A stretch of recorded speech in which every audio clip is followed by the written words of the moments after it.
विद्यार्थी मित्रो, विज्ञान आणि तंत्रज्ञान भाग 1 इयत्ता 10वी प्रकरण 9 कार्बनी संयुगे या प्रकरणामध्ये आज आपण कार्बनी संयुगांचे गुणधर्म याविषयी माहिती मिळवणार आहोत। कार्बनी संयुगांचे गुणधर्म त्यामध्ये एक ज्वलन, हायड्रोकार्बनचे हवेत ज्वलन होऊन कार्बन डायऑक्साइड व पाणी, कार्बन डायऑक्साइड CO2 आणि पाणी H2 मिळते। या अभिक्रियेत मोठ्या प्रमाणात उष्णता व प्रकाश बाहेर फेकले जातात। मग हायड्रोकार्बनचे हवेत ज्वलन होऊन कार्बन डायऑक्साइड आणि पाण्याची निर्मिती होते।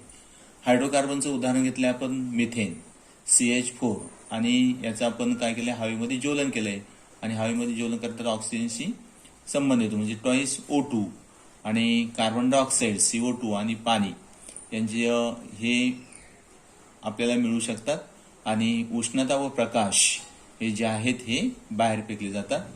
किंवा हायड्रोकार्बनचं दुसरं एक उदाहरण घेतलंय इथे CH3CH2OH CH3CH2OH म्हणजे C2H5OH C2H5OH आणि याला म्हणतात इथेनॉल। आणि ह्या इथेनॉल या हायड्रोकार्बनचं जर हवेमध्ये ज्वलन केलं तर आपल्याला इथे कार्बन डायऑक्साइड आणि पाणी मिळते आणि उष्णता व प्रकाश हा बाहेर टाकला जातो। म्हणून कार्बनी संयुगांमध्ये किंवा कार्बनी संयुग जे आहेत यांचं जर हवेमध्ये जर ज्वलन जर केलं तर कार्बन डायऑक्साइड आणि पाण्याची निर्मिती होते। दुसरा गुणधर्म आहे ऑक्सिडीकरण, ऑक्सिडेशन। पोटॅशियम परमॅंगनेटच्या आम्लधर्मी द्रावणाने इथेनॉलचे ऑक्सिडीकरण होऊन त्याचे इथेनॉइक ऍसिडमध्ये रूपांतर होते। इथेनॉल मग असं आपण उदाहरण घेतलं C2H5OH किंवा CH3 single bond CH2 single bond OH, त्याचं सूत्र आहे इथेनॉलचं C2H5OH। यांचा ऑक्सिजन आणि आम्लधर्मी पोटॅशियम परमॅंगनेट या आम्लधर्मीशी द्रावणाने इथेनॉलचं काय करायचंय, ऑक्सिडीकरण करायचंय आणि इथेनॉइक ऍसिड काय होतं, तयार होतं। तिथे म्हटलेले CH3 single bond C single bond OH double bond काय आहे O म्हणजे C2H3COOH C2H3COOH ते सूत्र आहे इथेनॉइक ऍसिड। म्हणजे कार्बनी संयुगाचा दुसरा गुणधर्म आहे ऑक्सिडीकरण। त्यानंतर तिसरा गुणधर्म आहे समावेशन अभिक्रिया। आता समावेशन अभिक्रिया म्हणजे काय, तर वनस्पतीजन्य तेलाची असंपृक्त संयुग, हे वनस्पतीजन्य तेल हे असंपृक्त संयुग आहे आणि याची अभिक्रिया कोणाबरोबर करायची, हायड्रोजन बरोबर होते। आणि या अभिक्रियेसाठी प्लॅटिनम किंवा निकेल उत्प्रेरक म्हणून काय करतात, वापरले जातात। उत्प्रेरक म्हणून काय केले जातात, वापरले जातात। तर या अभिक्रियेत हायड्रोजनच्या समावेशनाचे संपृक्त संयुग वनस्पती तूप काय होते, तयार होतात। थोडक्यात काय, तर असंपृक्त संयुग जे आहेत हे प्लॅटिनम किंवा निकेलच्या उत्प्रेरक म्हणून वापर केल्यानंतर जर संपृक्त संयुग जर तयार होत जर असेल तर त्याला काय म्हणायचे, समावेशक अभिक्रिया असं म्हटलं जातं। आता या ठिकाणी बघा उदाहरण इथे घेतलेलं आहे की असंपृक्त संयुग, इथे दिलेले उदाहरण C डबल बॉन्ड C हे जे कोणते संयुग जर असेल ते हे असंपृक्त संयुग आहे। हायड्रोजन इथे म्हटलेले आपले हायड्रोजन बरोबर आणि उत्प्रेरक वापरले प्लॅटिनम आणि निकेल आणि त्याच्याबरोबर कोणतं आपलं संयुग तयार झालेले, संपृक्त नावाचं काय झालेले संयुग तयार झालेलं आहे। आणि यावरती तुम्हाला शास्त्रीय कारण सुद्धा विचारलं जातं। शास्त्रीय कारण काय विचारलं जातं, तर वनस्पतीजन्य तेलाचे निकेल उत्प्रेरक वापरून वनस्पती तूप तयार करतात।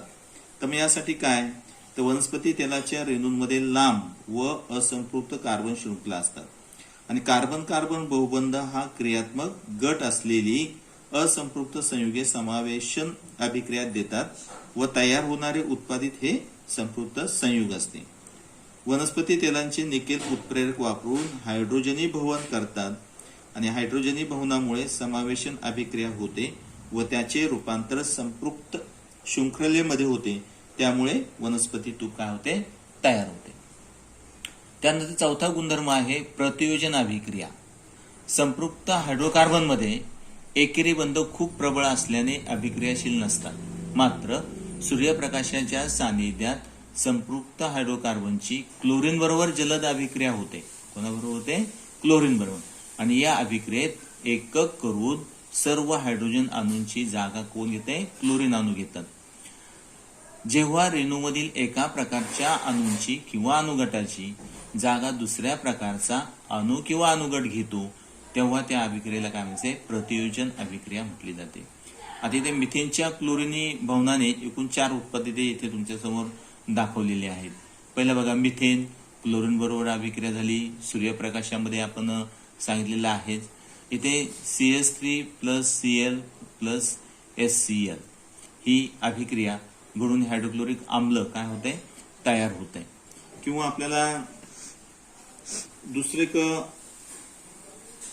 असं उदाहरण सांगता येईल, इथे दिलेलं आहे बघा. CHCl3 म्हणजे क्लोरोफॉर्म अधिक Cl2 म्हणजे क्लोरीन. सूर्यप्रकाशामध्ये CCl4 म्हणजे कार्बन टेट्राक्लोराइड आणि हायड्रोक्लोरिक आम्ल काय होते, तयार होते. अशा प्रक्रियेला काय म्हणजे प्रतियोजन अभिक्रिया. अल्केनच्या उच्च समाजजातकांपासून क्लोरिनीभवन अभिक्रियेत मोठ्या संख्येने काय होतात, उत्पादने तयार होत असतात. असे एकूण 4 गुणधर्म कार्बनिक संयुगांचे आहे. त्यानंतरचा पुढचा मुद्दा आपल्याला बघायचा आहे तो म्हणजे इथेनॉल. कोणता गुणधर्म आहे, इथेनॉलचा गुणधर्म. कक्ष तापमानाला रंगहीन इथेनॉल द्रव स्वरूपात असून त्याचा उत्कलनांक 78°C आहे. सामान्यतः इथेनॉलला अल्कोहोल किंवा स्पिरिट व मराठीत मद्यार्क म्हटले जाते. इथेनॉल पाण्यामध्ये सर्व प्रमाणात विद्राव्य असते. इथेनॉलची लिटमसने परीक्षा केली असता ते उदासीन आहे. म्हणजे लिटमस पेपर, निळा लिटमस, तांबडा लिटमस यांच्यामध्ये कोणत्याही प्रकारचा फरक पडत नाही, म्हणजे ते उदासीन आहे. इथेनॉल हा एक चांगला द्रावक आहे. त्याचा उपयोग टिंक्चर, आयोडीन म्हणजेच आयोडीनचे अल्कोहोल मधील द्रावण, खोकल्याचे मिश्रण अशी औषधे तसेच अनेक बलवर्धकांमध्ये सुद्धा त्याचा वापर केला जातो. असे तुम्हाला इथेनॉलचे गुणधर्म सांगा असा प्रश्न हा विचारला जातो. आता बघा, इथेनॉल जो आहे त्या इथेनॉल म्हणजेच त्याचं सूत्र आहे C2H5OH. इथेनॉल सूत्र काय, C2H5OH. आता ह्या इथेनॉलची सोडियम बरोबर अभिक्रिया केली जाते, निर्जलीकरण अभिक्रिया घडून येते. इथेनॉलची सोडियम बरोबर अभिक्रिया जर झाली तर सर्व अल्कोहोलांची सोडियम धातूंबरोबर अभिक्रिया होऊन हायड्रोजन वायू बाहेर पडतो. कोणता वायू बाहेर पडतो, हायड्रोजन. व सोडियमचे अल्कॉक्साइड क्षार तयार होतात. इथेनॉलची सोडियम धातूबरोबर अभिक्रिया होऊन हायड्रोजन वायू व सोडियम इथॉक्साइड ही उत्पादिते तयार होतात. तसं निर्जलीकरण अभिक्रिया.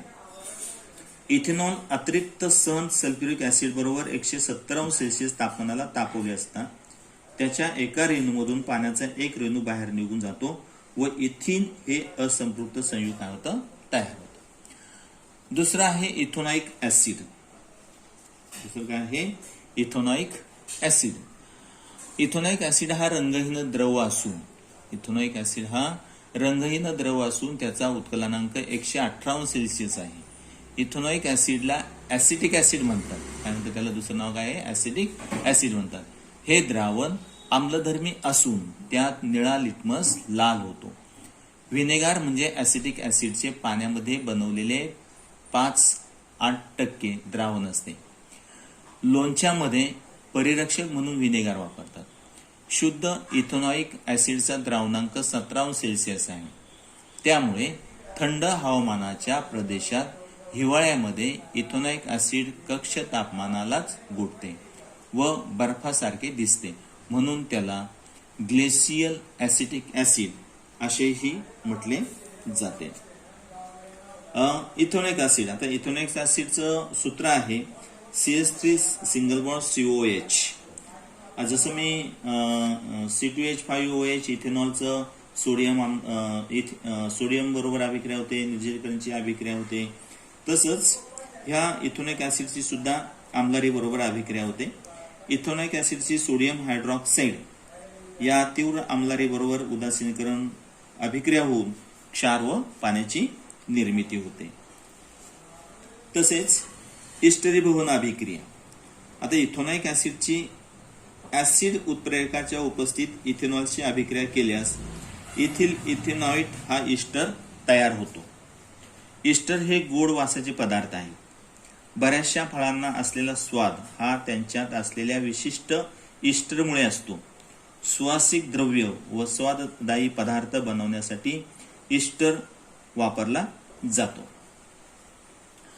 इस्टर बरोबर सोडियम हायड्रॉक्साईड या अल्काची अभिक्रिया केली असता अल्कोहोल व सोडियम क्षाराच्या रूपात कार्बोक्सिलिक ॲसिड तयार होतात.